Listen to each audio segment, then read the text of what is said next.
નમસ્કાર વિદ્યાર્થી મિત્રો, ધોરણ 11 સાયન્સ ભાગ 1 ચેપ્ટર 2 એકમો અને માપન. આજે આપણે બીજા ચેપ્ટરની શરૂઆત કરીશું. એનું પહેલું લેક્ચર છે. આ લેક્ચરમાં તમારા બધાનું સ્વાગત છે. પહેલું 2.1 જે આપણને પ્રસ્તાવના આપેલી છે કે કોઈ પણ ભૌતિક રાશિના માપન એક નિશ્ચિત આધારભૂત યાદચ્છિક રીતે પસંદ કરેલ આંતરરાષ્ટ્રીય માન્યતા પ્રાપ્ત પ્રમાણભૂત માપ સાથેની સરખામણી કરવામાં આવે છે અને ભૌતિક રાશિના આવા પ્રમાણિત માપને આપણે એકમ તરીકે ઓળખીએ છીએ. તો આ એકમ, રાશિ, માપન, મૂળભૂત ભૌતિક રાશિ, મૂળભૂત એકમ, સાધિત ભૌતિક રાશિ, સાધિત એકમ અને વિવિધ એકમ પદ્ધતિઓ, એના વિશે અત્યારે આપણે થોડી ચર્ચા કરીશું. તો અહીંયા તમને બોર્ડમાં આપેલું છે એ પ્રમાણે આ મુદ્દાઓ ખૂબ જ અગત્યના છે, નોંધી દેજો કે રાશિ એટલે છે કોઈ પણ ભૌતિક રાશિની આપણે વ્યાખ્યા કઈ રીતે આપી શકીએ કે વિજ્ઞાન અને ટેકનોલોજીના અભ્યાસમાં કોઈ પણ દ્રવ્ય, વિકિરણ કે ઘટનાને માપી શકાય એવી એની લાક્ષણિકતાને આપણે ભૌતિક રાશિ તરીકે ઓળખીએ છીએ. ફરી એકવાર, વિજ્ઞાન અને ટેકનોલોજીના અભ્યાસમાં કોઈ પણ દ્રવ્ય, વિકિરણ કે ઘટનાને માપી શકાય તેવી લાક્ષણિકતાને રાશિ કહે છે. આ બરાબર યાદ રાખજો. વિવિધ રાશિઓ અહીંયા આપણને આપેલી છે કે લંબાઈ, દર, કદ, ઘનતા, સમય, બળ, ઝડપ, વેગ, વેગમાન, તાપમાન, વિદ્યુત પ્રવાહ. આ સિવાય અન્ય ઘણી બધી ભૌતિક રાશિઓ એ આપણા અભ્યાસમાં આવશે. એટલે ઘણી બધી ભૌતિક રાશિઓ આપણને જોવા મળે છે. અને આવી માપનની પ્રક્રિયા એ હકીકતમાં સરખામણીની પ્રક્રિયા છે. કોઈ પણ ભૌતિક રાશિના માપનની પ્રક્રિયા એ સરખામણીની પ્રક્રિયા છે. એટલે આ માટે સૌપ્રથમ જે તે ભૌતિક રાશિનો વિશ્વસનીય, સુનિશ્ચિત અને સર્વસ્વીકૃત એવો કોઈ પણ પ્રમાણભૂત એકમ નક્કી કરવો આવશ્યક છે. એટલે આ પ્રમાણભૂત એકમ એટલે ચોક્કસ પ્રમાણભૂત વિશ્વાસપાત્ર એ ભૌતિક રાશિનું માપ. તો આ રાશિની આપણે વ્યાખ્યા સમજ્યા. હવે માપન એટલે શું એ સમજીએ આપણે કે આપેલ રાશિનું તેના પ્રમાણભૂત એકમના પદોમાં મૂલ્ય મેળવવાની પ્રક્રિયાને આપેલ રાશિનું તેના પ્રમાણભૂત એકમના પદોમાં મૂલ્ય મેળવવાની પ્રક્રિયાને માપન કહે છે. હવે કોઈ પણ ભૌતિક રાશિનું માપન કરવા માટે તે રાશિનું પ્રમાણભૂત માપ કરતા એ કેટલા ગણી છે અથવા તો કેટલામાં ભાગની છે એ જાણવું પડે. અને એ જાણીએ આપણે કે કોઈ પણ ભૌતિક રાશિનું માપન કરવા માટે એ રાશિ એના પ્રમાણભૂત માપ કરતો કેટલા ગણી છે અથવા કેટલામાં ભાગની છે એ આપણે સૌપ્રથમ જાણવું પડે. અને એના જવાબમાં આપણને કોઈ એક ચોક્કસ અંક મળે છે. એ ભૌતિક રાશિનું મૂલ્ય કહેવાશે અને એમાં ઉપયોગમાં લીધેલ પ્રમાણભૂત માપને એ રાશિનો એકમ કહેવાય છે. હવે આપણે માપન જોયું કે આપેલ રાશિનું તેના પ્રમાણભૂત એકમના પદોમાં મૂલ્ય મેળવવાની પ્રક્રિયાને માપન કહે છે. તો એ બે ભાગમાં આપણે દર્શાવી શકીએ છીએ કે સૌપ્રથમ રાશિનું માપ તેના પ્રમાણભૂત એકમ કરતા કેટલામાં ભાગનું અથવા કેટલા ગણું છે તે દર્શાવતો અંક લખવામાં આવે છે, જેને આપણે એ રાશિનું મૂલ્ય તરીકે ઓળખીએ છીએ. રાશિના મૂલ્યની સાથે તેનું પ્રમાણભૂત એકમ દર્શાવવામાં આવે છે. દાખલા તરીકે આપણે એમ લખીએ કે કોઈ એક કાર 50 મીટર પ્રતિ સેકન્ડના વેગથી ગતિ કરે છે. તો એનો વેગ જે આપણને આપેલો છે 50 મીટર પ્રતિ સેકન્ડ અથવા કિલોમીટર પ્રતિ કલાક પણ લઈ શકીએ. તો આ જે છે એ અંક એ રાશિનું મૂલ્ય દર્શાવે છે અને મીટર પ્રતિ સેકન્ડ એનો પ્રમાણભૂત એકમ છે. તો આ રીતે આપણે દર્શાવી શકીએ છીએ. તો આમ તમને ખ્યાલ આવી ગયો છે રાશિ, માપન. હવે એકમ એટલે શું? એકમ આપેલ રાશિના વિશ્વસનીય, ચોક્કસ અને નિયત કરેલ સર્વસ્વીકૃત પ્રમાણભૂત માપને એ રાશિનો એકમ કહે છે. બરાબર વ્યાખ્યા યાદ રાખજો કે આપેલ રાશિના વિશ્વસનીય, ચોક્કસ અને નિયત કરેલ સર્વ સ્વીકૃત, બધાએ સ્વીકારેલું હોય પ્રમાણભૂત માપને એ રાશિનો એકમ કહે છે. હવે જુદી જુદી એકમ પદ્ધતિઓ વિશે આપણે વાત કરીએ તો આની અંદર આ આપણે ખાસ સમજવાનું છે કે એકમ પદ્ધતિ માટે વિજ્ઞાનમાં વપરાતી બધી રાશિઓ પૈકી, વિજ્ઞાનમાં ઘણી બધી ભૌતિક રાશિઓ વપરાય છે જુદી જુદી એકમ પદ્ધતિમાં, એટલે કે એકમ પદ્ધતિ માટે વિજ્ઞાનમાં વપરાતી બધી રાશિઓ પૈકી કેટલીક ઓછામાં ઓછી તેમજ જરૂરી, આવશ્યક એવી રાશિઓ પસંદ કરવી જોઈએ કે જેના પરથી આપણે અન્ય ભૌતિક રાશિઓ મેળવી શકીએ છીએ. ફરીવાર, એકમ પદ્ધતિ માટે વિજ્ઞાનમાં વપરાતી બધી રાશિઓ પૈકી કેટલીક એવી ઓછામાં ઓછી એવી ભૌતિક રાશિઓ આપણે પસંદ કરીએ કે જેથી કરીને એના પરથી અન્ય ભૌતિક રાશિઓ આપણે તારવી શકીએ અથવા મેળવી શકીએ. તો આ જે અન્ય ઓછામાં ઓછી એવી ભૌતિક રાશિઓ આપણે મેળવીએ છીએ, એટલે કે આવી ઓછામાં ઓછી આવશ્યક રાશિઓને જે તે એકમ પદ્ધતિની મૂળભૂત ભૌતિક રાશિઓ તરીકે ઓળખવામાં આવે છે. એટલે આ મૂળભૂત ભૌતિક રાશિની વ્યાખ્યા થઈ. ફરી એકવાર, વિજ્ઞાનની અંદર વપરાતી ઘણી બધી ભૌતિક રાશિઓ પૈકી એવી ઓછામાં ઓછી ભૌતિક રાશિઓ આપણે પસંદ કરીએ કે જેના ઉપરથી અન્ય ભૌતિક રાશિઓ આપણે મેળવી શકીએ, તો એ પસંદ કરેલી ઓછામાં ઓછી ભૌતિક રાશિઓને આપણે જે તે એકમ પદ્ધતિની મૂળભૂત ભૌતિક રાશિ તરીકે ઓળખીએ છીએ. અને આ મૂળભૂત ભૌતિક રાશિઓના એકમોને મૂળભૂત એકમો તરીકે આપણે ઓળખીએ છીએ. હવે મૂળભૂત ભૌતિક રાશિઓ પરથી મેળવેલ જે અન્ય ભૌતિક રાશિઓ છે એ ભૌતિક રાશિઓને આપણે સાધિત ભૌતિક રાશિ તરીકે ઓળખીશું. ઓછામાં ઓછી જે ભૌતિક રાશિઓ આપણે પસંદ કરીએ છીએ એને મૂળભૂત ભૌતિક રાશિઓ કહીએ. એની સાથે સંકળાયેલા એકમોને મૂળભૂત એકમો તરીકે ઓળખીએ છીએ. હવે આ મૂળભૂત ભૌતિક રાશિઓનો ઉપયોગ કરીને આપણે અન્ય જે ભૌતિક રાશિ મેળવીએ છીએ એને આપણે સાધિત ભૌતિક રાશિ કહેવામાં આવે છે. અને સાધિત ભૌતિક રાશિ સાથે સંકળાયેલા એકમોને સાધિત એકમો કહે છે. એક ઉદાહરણ છે કે પ્રવેગ બરાબર આપણે વેગ ભાગ્યા સમય લઈએ છીએ અને વેગ બરાબર સ્થાનાંતર ભાગ્યા સમય એટલે સ્થાનાંતર ભાગ્યા સમય સ્ક્વેર લઈએ છીએ. તો આનો એકમ થશે મીટર, સમય સ્ક્વેર એટલે સેકન્ડ સ્ક્વેર. તો આ પ્રવેગ જેને આપણે a તરીકે લઈએ છીએ, તો આમાં સ્થાનાંતર અને સમય જે ભૌતિક રાશિ છે એ મૂળભૂત ભૌતિક રાશિ થશે અને એના ઉપરથી મેળવેલી આ પ્રવેગ ભૌતિક રાશિ જે છે એ સાધિત ભૌતિક રાશિ થશે. અને આ એકમને આપણે મીટર પ્રતિ સેકન્ડ સ્ક્વેર ને સાધિત એકમ તરીકે ઓળખીશું. પણ એમાં મીટર અને સેકન્ડ જે બે એકમો આપેલા છે એ મૂળભૂત એકમો કહેવાશે. તો આવી વિવિધ એકમ પદ્ધતિઓ અહીંયા આપણને ટેબલમાં દર્શાવેલી છે. એના વિશે અહીંયા આપણે જોઈએ કે અહીંયા આપણને ટેબલમાં એકમ પદ્ધતિ, વિવિધ મૂળભૂત રાશિઓ અને મૂળભૂત એકમો આપેલા છે. એફપીએસ પદ્ધતિ આપેલી છે જેને બ્રિટિશ પદ્ધતિ તરીકે ઓળખવામાં આવે છે, જેના એકમો છે લંબાઈ, મૂળભૂત રાશિઓ લંબાઈ, દર અને સમય. અને એના મૂળભૂત એકમો છે એફ એટલે ફૂટ, પી એટલે પાઉન્ડ અને એસ એટલે સેકન્ડ. એ જ રીતે બીજી પદ્ધતિ આપેલી છે સીજીએસ એકમ પદ્ધતિ, જેના મૂળભૂત એકમ લંબાઈ, દર અને સમય જ છે. અહીંયા સી એટલે સેન્ટીમીટર, જી એટલે ગ્રામ અને એસ એટલે સેકન્ડ થશે. એ રીતે એમકેએસ પદ્ધતિ, જેને અન્ય નામ મેટ્રિક પદ્ધતિ તરીકે ઓળખવામાં આવે છે. અહીંયા પણ લંબાઈ, દર અને સમય એની મૂળભૂત ભૌતિક રાશિઓ છે. એમ એટલે મીટર, કે એટલે કિલોગ્રામ અને એસ એટલે સેકન્ડ આપ્યું છે. આમાં એક ભૌતિક રાશિ એક એકમ વધારે આપણે ઉમેરી દઈએ છીએ. એમકેએસએ પદ્ધતિ જ્યોર્જ પદ્ધતિ તરીકે ઓળખવામાં આવે છે.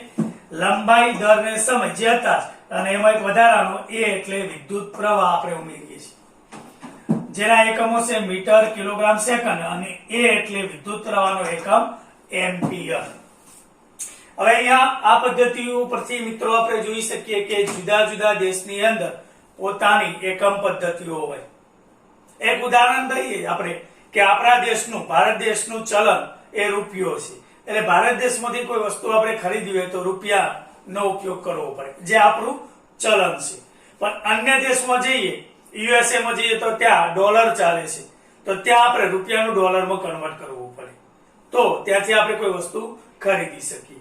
એ જ રીતે કે અહીંયા આપણા દેશની એકમ પદ્ધતિ, એ રીતે અન્ય દેશોની એકમ પદ્ધતિઓ જુદી હોય તો ત્યાંના એકમ પદ્ધતિ એ વિશે આપણે જાણવું પડે, પછી જ આપણે ત્યાં કોઈ વસ્તુ એ જે તે એકમમાં ખરીદી શકીએ છીએ. એ દેશની એકમ પદ્ધતિ આપણને ખબર હોવી જોઈએ. એટલે આમ જુદા જુદા દેશમાં જુદી જુદી એકમ પદ્ધતિ ચાલતી હતી. એટલે ત્યારે કેટલાક દેશોએ ભેગા મળી એવું વિચાર્યું કે આપણે કોઈ એવી આંતરરાષ્ટ્રીય એકમ પદ્ધતિ વિકસાવીએ કે જેનો ઉપયોગ સમગ્ર વિશ્વમાં સારી રીતે આપણે કરી શકીએ. એટલે આ માટે સમગ્ર વિશ્વમાં માપન માટેના સર્વસ્વીકૃત, પ્રમાણિત, વિશ્વસનીય અને એક સમાન એકમો સ્વીકારવા જ રહ્યા. આથી ફ્રાન્સમાં પેરિસ પાસેની સ્ત્રેવે, આ બરાબર શબ્દ સમજજો, ફ્રાન્સમાં પેરિસ પાસેની સ્ત્રેવે ખાતેની સંસ્થા International Bureau of Weights and Measures ના નેજા હેઠળ ઈસવીસન 1971 એક બેઠક બોલાવવામાં આવી, જે 14મી બેઠક હતી. General Conference on Weights and Measures, એમાં એક આંતરરાષ્ટ્રીય એકમ પદ્ધતિ સ્વીકારવામાં આવી, જેને તેના ફ્રેન્ચ નામ લ સિસ્ટેમ ઇન્ટરનાશિયોનાલ દ યુનિસ ઉપરથી ટૂંકાવીને એસઆઈ એકમ પદ્ધતિ એટલે કે સિસ્ટમ ઇન્ટરનેશનલ એકમ પદ્ધતિ તરીકે ઓળખવામાં આવે છે. એટલે આપણે 2.2 બીજો જે મુદ્દો આપણને આપેલો છે કે એકમોની આંતરરાષ્ટ્રીય પદ્ધતિ, એ આંતરરાષ્ટ્રીય એકમ પદ્ધતિ વિશે હવે આપણે જોઈએ. એના કયા કયા મૂળભૂત ભૌતિક રાશિઓ સ્વીકારવામાં આવી, કયા મૂળભૂત એકમો છે અને એની સંજ્ઞા, એટલે કે કઈ કઈ ભૌતિક રાશિઓને આપણે મૂળભૂત રાશિઓ તરીકે ઓળખીએ છીએ અથવા એ સ્વીકારી છે, અને એના ઉપરથી આપણે અન્ય ભૌતિક રાશિઓ બનાવી શકીએ. તો એ અહીંયા ટેબલ હું બનાવું છું. તમે આ મુદ્દાઓ જે અહીંયા તમને આપેલા છે એ બરાબર નોંધી લેજો, કારણ કે ખૂબ જ અગત્યની બાબત છે. ડીપમાં સમજાવેલી છે, જે આપણી ટેક્સ્ટ બુકમાં એટલી ડીપમાં આપેલી નથી. રાશિ, માપન, એકમ અને વિવિધ એકમ પદ્ધતિઓ, આ બધો પાયો છે આ ચેપ્ટરનો. કે આ બધા શબ્દોની ડેફિનેશન સમજવી એ ખૂબ જ અગત્યની છે. તો બોર્ડ ઉપર લખેલા મુદ્દાઓ એ તમારી નોટબુકમાં વ્યવસ્થિત નોંધી લેજો.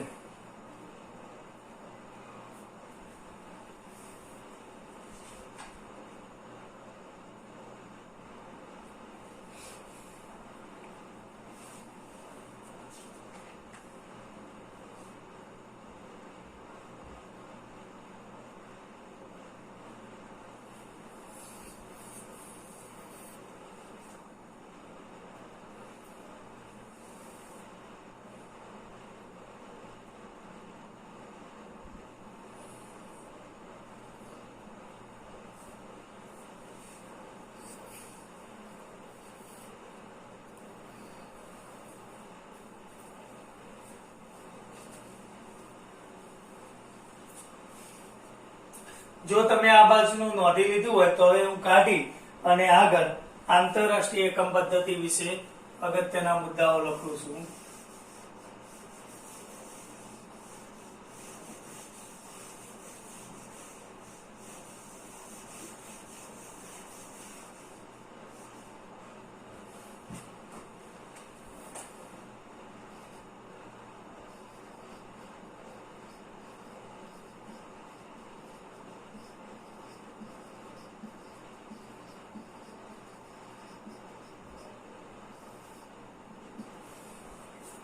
આંતરરાષ્ટ્રીય એકમ પદ્ધતિ, તો એમાં આપણે કીધું એ પ્રમાણે કે ફ્રાન્સમાં પેરિસ ખાતેની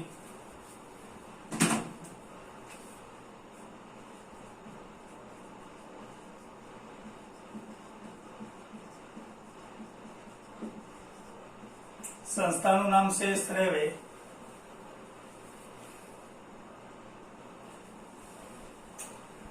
ખાતેની સ્ત્રેવે સંસ્થા,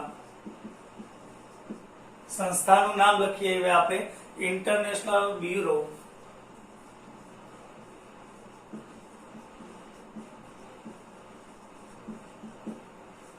International Bureau of Weights and Measures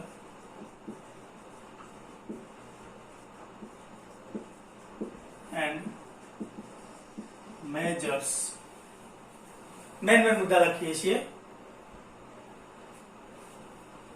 આના નેજા હેઠળ 1971 બોલાવેલી 14મી બેઠક 1971 બોલાવેલી 14મી બેઠક general conference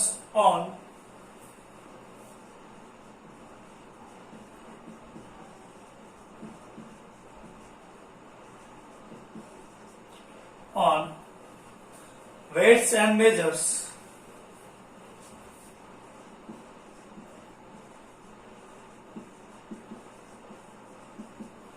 General Conference on Weights and Measures માં આંતરરાષ્ટ્રીય એકમ પદ્ધતિ સ્વીકારવામાં આવી અને જેનું ફ્રેન્ચ નામ છે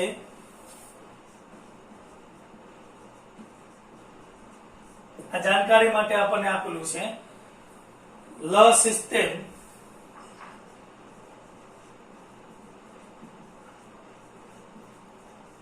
internacional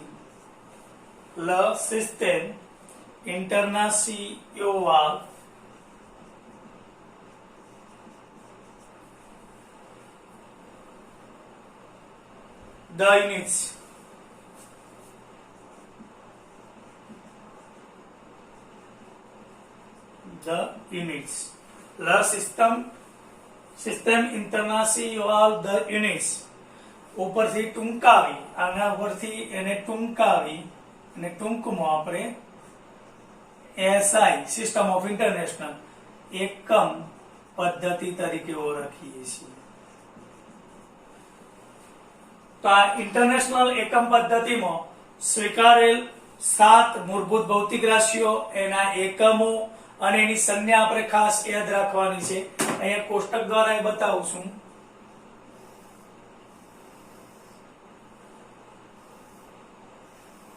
આ નીચેના ધોરણમાં તમારે કદાચ આવી ગયું છે, કેમિસ્ટ્રીની અંદર પણ આ એકમ પદ્ધતિ વિશે આવશે.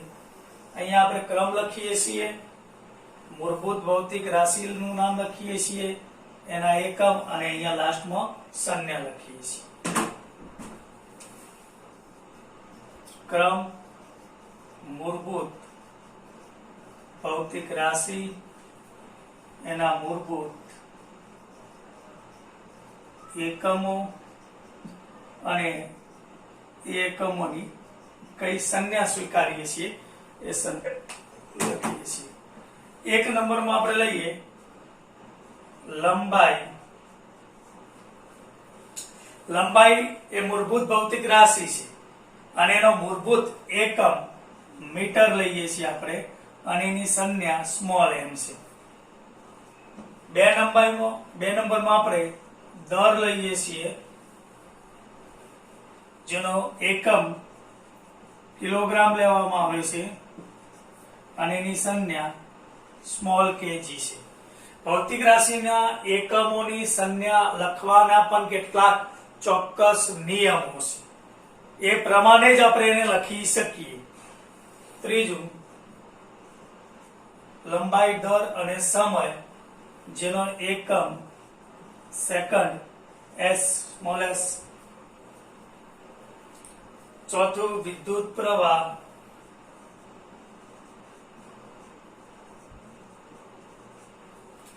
જેનો એકમ વૈજ્ઞાનિકના નામ ઉપરથી એમ્પિયર, સૂત્ર પરથી કુલમ પ્રતિ સેકન્ડ પણ લઈ શકાય, પણ અહીંયા સ્વીકારાયેલો એકમ એ એમ્પિયર છે જેની સંજ્ઞા કેપિટલ એ છે. 5મી ભૌતિક રાશિ એ આપણે થર્મોડાયનેમિક તાપમાન લઈએ છીએ.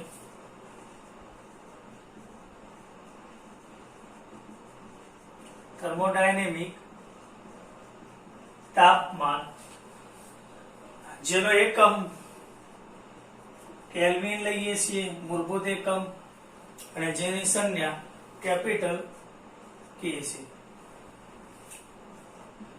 છઠ્ઠી ભૌતિક રાશિ એ જ્યોતિ તીવ્રતા.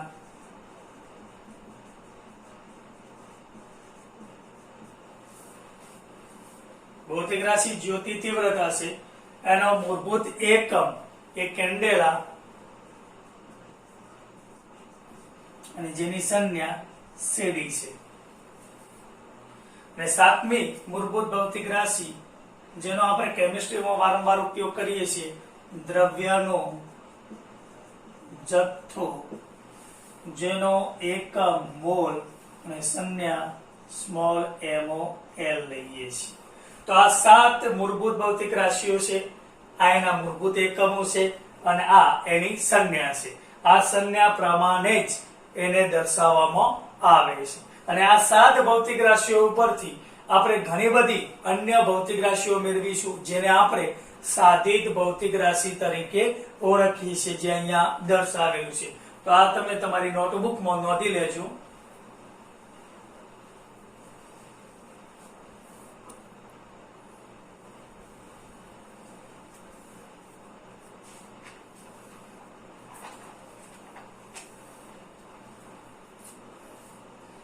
જો મિત્રો આ સાઈડનું તમે નોંધી લીધું હોય તો હવે કાઢી અને આગળ પૂરક એકમો વિશે આપણે વાત કરીએ છીએ.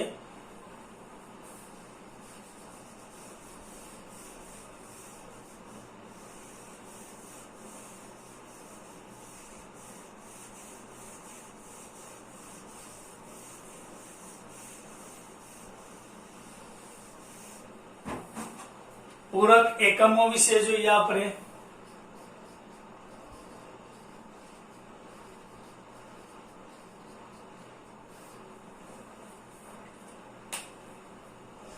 આપણી બુકની અંદર 2 પૂરક એકમો વિશે સમજાવેલું છે. આપણે 3 વિશે અહીંયા જોવાનું છે. અહીંયા આપણે ટેબલ બનાવી દઈએ છીએ પૂરક એકમોનું.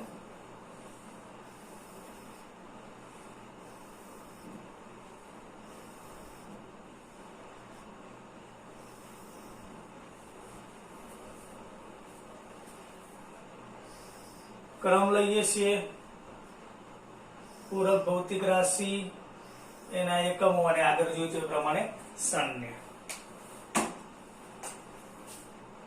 અહીંયા ક્રમ પૂરક ભૌતિક રાશિ, અહીંયા એના પૂરક એકમો લઈએ છીએ અને લાસ્ટમાં અહીંયા એની સંજ્ઞા લઈએ છીએ.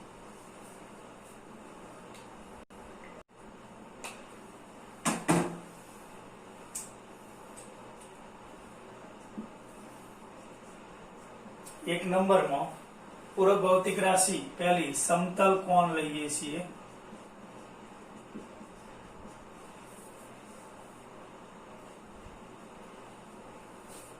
કોણ એટલે ખૂણો, થીટા તરીકે આપણે એને ઓળખીએ છીએ, જેનો એકમ રેડિયન અને એકમની સંજ્ઞા આજે દર્શાવી છે, એકમોની સંજ્ઞા દર્શાવી છે. તો અહીંયા એકમની સંજ્ઞા રેડિયનને આપણે RAD સંજ્ઞા તરીકે લખીએ છીએ. બીજી એ જ રીતે ઘન કોણ,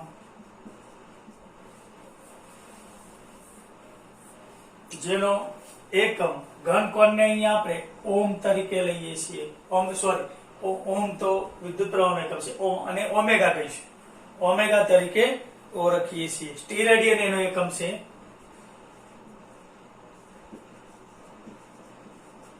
પૂરક એક રાશિનો એકમ ઘન કોણનો એકમ સ્ટીરેડિયન છે, એને SR તરીકે આપણે સંજ્ઞા લખીએ છીએ.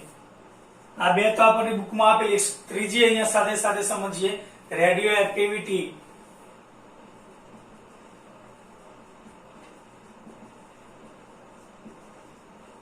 કુદરતમાં આપણને કેટલાક પદાર્થો એવા જોવા મળે છે કે જન્મથી જ અસ્થાયી હોય છે, અને સ્થાયી થવા માટે એ પોતાનામાંથી આલ્ફા બીટા ગામા જેવા વિકિરણોનું સતત સ્વયં રીતે પોતાની રીતે જ ઉત્સર્જિત કરતા હોય છે.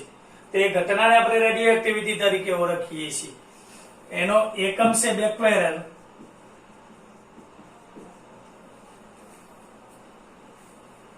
એનો એકમ છે બેક્વેરલ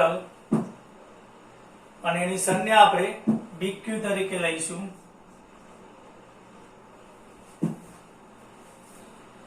અહીંયા પહેલી બે ભૌતિક રાશિઓ જે આપણને આપેલી સમતલ કોણ ને ઘન કોણ એના વિશે આપણે સમજવાનું છે કે ધારો કે અહીંયા બરાબર સમજો કે કઈ રીતે આપણે એને વ્યાખ્યાયિત કરી શકાય. આમ તો સમતલ કોણ ખૂણો છે અને ખૂણાની વ્યાખ્યા પરથી જ આપણે સમજવાનું છે કે અહીંયા O એક કેન્દ્ર હોય અને અહીંયા R ત્રિજ્યાનું કોઈ વર્તુળ હોય. R ત્રિજ્યાનું આપણે વર્તુળ લઈએ છીએ અને આ વર્તુળનો એક ભાગ લઈએ છીએ એટલે ચાપ તરીકે લઈએ છીએ. આખું આમાં વર્તુળ વિચારવાનું છે. આની ત્રિજ્યા R છે. હવે આટલો ખૂણો જે છે એને આપણે ડી થીટા કહી દઈએ અને આપણે બુકમાં જે આપી છે પ્રમાણે જે વર્તુળ છે પરિઘ એનો એક નાનો ભાગ આપણે એને ds તરીકે લઈ શકીએ. તો ખૂણાની વ્યાખ્યા પ્રમાણે ખૂણો બરાબર આપણે શું લઈએ છીએ? ચાપ ભાગ્યા ત્રિજ્યા. બસ ખૂણાની વ્યાખ્યા એ જ સમતલ કોણની વ્યાખ્યા થશે. ખૂણાની વ્યાખ્યા એ જ સમતલ કોણની વ્યાખ્યા થશે કે આ ચાપ દ્વારા O બિંદુ આગળ ઘેરાયેલો જે ખૂણો છે અંતરાયેલો ખૂણો એ ખૂણાને જ આપણે એનો સમતલ કોણ તરીકે લઈએ. એટલે ખૂણાને અહીંયા આપણે ડી થીટા કહીએ તો ડી થીટા બરાબર ચાપ ds અને ત્રિજ્યા r થશે. એટલે ડી થીટા બરાબર ds બાય r આ રીતે લઈ શકીએ આપણે. એટલે આપણે સમતલમાં અહીંયા વર્તુળ લીધું એની જગ્યાએ આ આપણે સમતલ કોણ વિશે સમજ્યા. હવે અહીંયા તમને દેખાતું જ હશે બોર્ડમાં ઘન કોણ વિશે જોઈએ જેને આપણે ઓમેગા તરીકે લીધેલો છે. આખો ખૂણો લઈએ વર્તુળનો તો થીટા એનો એક નાનો ભાગ લીધો એટલે નાનું ખૂણો લીધું છે અહીંયા ડી થીટા. હવે અહીંયા જે આપણે આખું વર્તુળ વિચાર્યું છે એની જગ્યાએ એક આપણે આખો ગોળો વિચારીએ કારણ કે આ સમતલ કોણ છે. સમતલ દ્વારા રોકાયેલી જગ્યા અહીંયા અથવા અંતરાયેલો ખૂણો આપેલો છે એની જગ્યાએ એટલે કે આ ત્રિપરિમાણો છે. ત્રિપરિમાણમાં તમે એક આખો ગોળો વિચારો અને એ ગોળાનું એક નાનું પૃષ્ઠફળ લઈએ. એ પૃષ્ઠફળ દ્વારા એના કેન્દ્ર આગળ અંતરાયેલો ખૂણો એને આપણે શું કહીશું? ઘન કોણ કહીશું. આ રીતે લઈ શકીએ કે એક આખો ગોળો છે એનો એક નાનો ભાગ લઈએ છીએ અહીંયા આપણે. આ ગોળો આખો જે છે એનો એક નાનો ભાગ લીધેલો છે અને જેનું ક્ષેત્રફળ અહીંયા જેમ અંતર આપ્યું એની જગ્યાએ ક્ષેત્રફળ dA લઈએ છીએ. નાનું ક્ષેત્રફળ પૃષ્ઠફળ લઈએ છીએ અને આ જે ગોળાનો ભાગ છે એ ગોળાનું કેન્દ્ર ધારો કે અહીંયા O હોય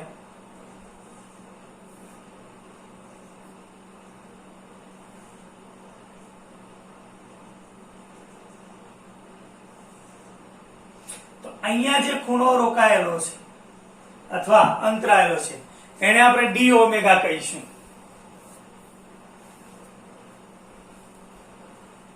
તો આ ડી ઓમેગા એ જ એનો ઘન કોણ કહેવાશે.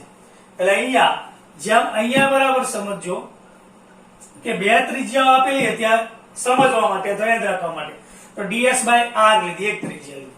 અહીંયા આપણે જોઈએ તો એ રીતની ચાર ત્રિજ્યાઓ થશે. એ રીતની ત્રિજ્યાઓ આ લઈએ આપણે r r r r ચાર થશે.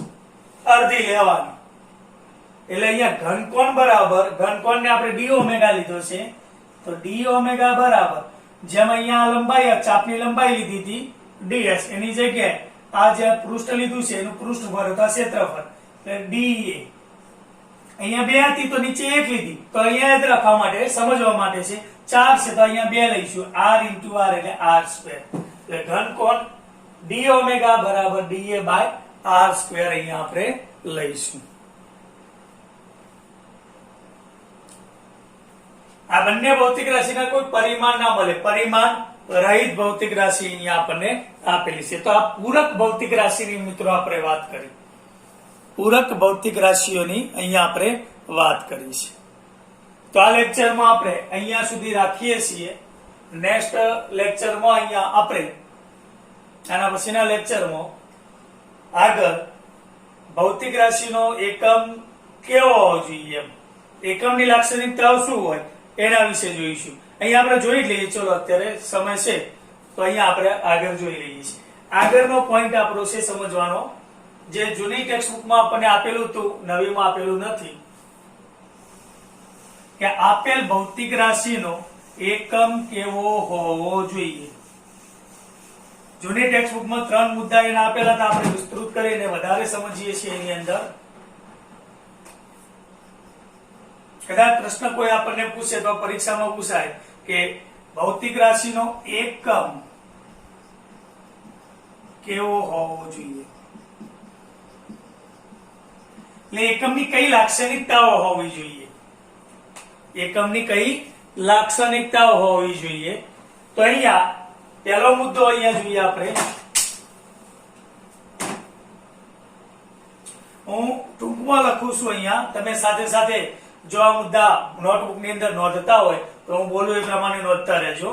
કે કોઈ પણ સંજોગોમાં એકમનું પ્રમાણભૂત માપ અફર અપરિવર્તનીય એટલે કે બદલાવતું ના હોવું જોઈએ, માપમાં ક્યારેય ફેરફાર ન થવો જોઈએ. કોઈ પણ સંજોગોમાં એકમનું પ્રમાણભૂત માપ, ટૂંકમાં લખું છું, અફર એટલે અચળ, અપરિવર્તનીય, પરિવર્તિત ન થાય એવું, બદલાય નહીં એવું હોવું જોઈએ. બીજો મુદ્દો લઈએ અહીંયા આપણે, કે આપણે જે એકમ નક્કી કરેલો હોય એ એકમ કોઈ નક્કર વૈજ્ઞાનિક આધાર પરથી સુસ્પષ્ટ રીતે વ્યાખ્યાયિત થયેલો હોવો જોઈએ. એટલે કે ચોક્કસ નક્કર વૈજ્ઞાનિક આધાર પરથી સુસ્પષ્ટ રીતે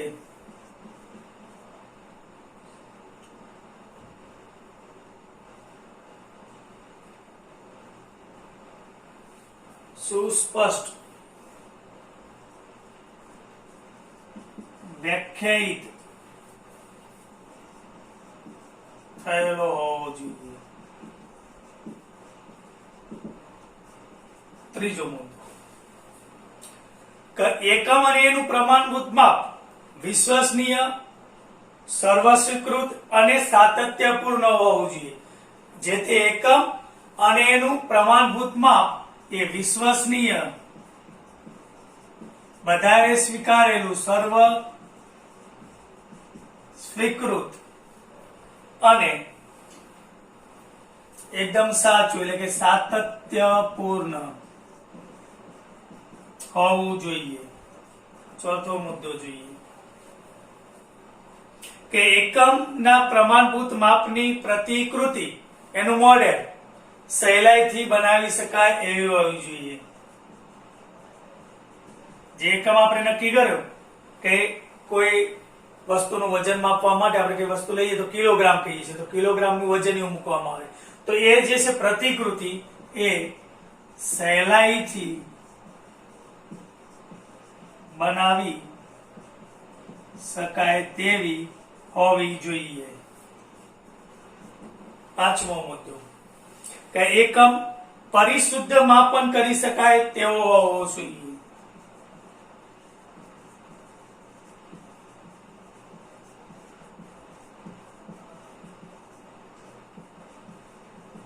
પરિશુદ્ધ માપન કરી શકાય તેવો હોવો જોઈએ. છઠ્ઠો મુદ્દો, કે રોજિંદા જીવનમાં આપણે આ એકમોનો વારંવાર ઉપયોગ કરતા હોઈએ તો રોજિંદા જીવનમાં સરળતાથી ઉપયોગમાં, રોજિંદા જીવનમાં સહેલાઈથી, સરળતાથી ઉપયોગમાં, ટૂંકમાં લખું છું, લઈ શકાય તેવો હોવો જોઈએ. અને લાસ્ટ મુદ્દો એનો સાતમો, કે નાના મોટા એકમોમાં સરળતાથી ફેરવી શકાય. મોટો એકમ આપણને આપેલો છે કિલોમીટર, તો મીટરમાં, સેન્ટીમીટરમાં, મિલીમીટરમાં, એમ નાના મોટા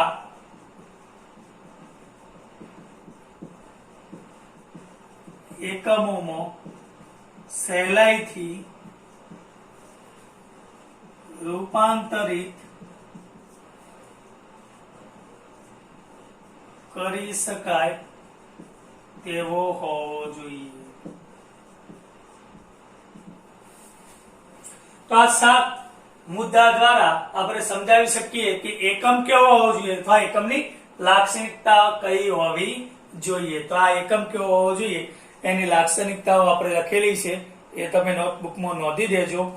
આગળ આપણે SI એકમ પદ્ધતિના જે એકમો આપેલા છે અથવા એની જે સંજ્ઞા આપણે જોઈ 7 એ વિશેના એના ઉપયોગ કરવા માટેના કેટલાક નિયમો છે. નિયમો અહીંયા આપણે બુકમાં આપણને જૂના બુકમાં 5 આપેલા હતા, અહીંયા આપણે થોડા એને વિસ્તારિત કરી અને વધુ સારી રીતે સમજાવી શકાય એટલે 7-8 નિયમો એના છે જોઈશું. SI પદ્ધતિના ઉપયોગ માટેના વ્યવહારિક નિયમો.